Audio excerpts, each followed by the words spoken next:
You ask Tiger to solve. This deals with linear equations with one unknown. The final result is x equals -13/2. Let's solve it step by step. Group all x terms on the left side of the equation. Subtract x from both sides. Group like terms. Simplify the arithmetic. Group like terms. Simplify the arithmetic. Group all constants on the right side of the equation.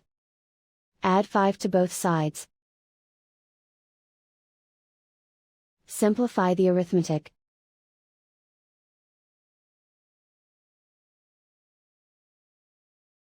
Isolate the x. Divide both sides by 2. Simplify the fraction.